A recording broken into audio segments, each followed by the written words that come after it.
It's week 7. We are almost there, and I appreciate you sticking with me during this Lilian Star quilt along. So today I'm going to show you a couple of things that I like to do when I'm putting together the Lilian Star quilt to make things a little bit more simple, especially in sewing together the rows and the sashing. So let's go.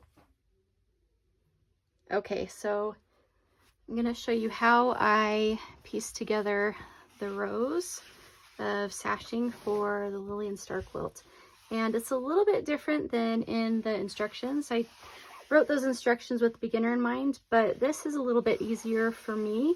I'll show you how I put the rows together in just a second, but I've got my sashing right here.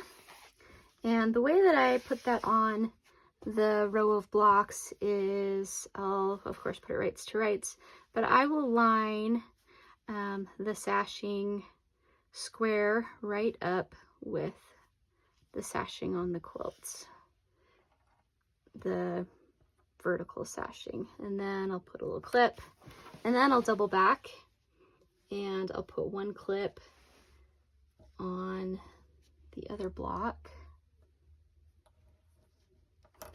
And then I skip over to the next sashing square and I'll line that up with the vertical sashing there and another clip.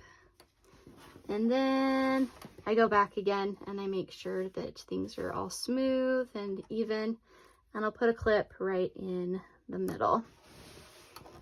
And then I'll go to the end and clip it on kind of in the middle there. And then I'll go to my machine and I will stitch this to the row of blocks. So what you could do and how it goes in the pattern is you sew the row of blocks, a row of sashing, and then a row of blocks onto this sashing, but I did it a little bit different so that you're not wrangling so much with your machine. I have 2 of them that are already done. So here's one that has the sashing already stitched on. So that doesn't look too bad.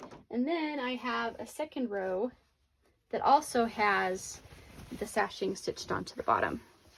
So instead of stitching on row of blocks, sashing, and then a row of blocks, and then another sashing, I can simply put these 2 rights to rights. So this one already has the sashing on it. So basically you're sewing together, if you're doing a throw, 4 longer rows. And I only sew the sashing onto the bottom of the first 3 rows going down because the bottom row will not have any sashing on the bottom. So the sashing only goes between the row of blocks. So once I'm ready to sew this on, then I just line it up the same way that I did the sashing that I just showed you. So I'll go rights to rights, of course, and then clip that on and take it to my sewing machine. And you won't have to wrangle so much with little tiny strips on the bigger quilt. So hopefully this is helpful. Hopefully the things that we've talked about today will save you a little bit of time and space in those smaller sewing machines and get things ready to go for reveal week next week. Woohoo! See you next week.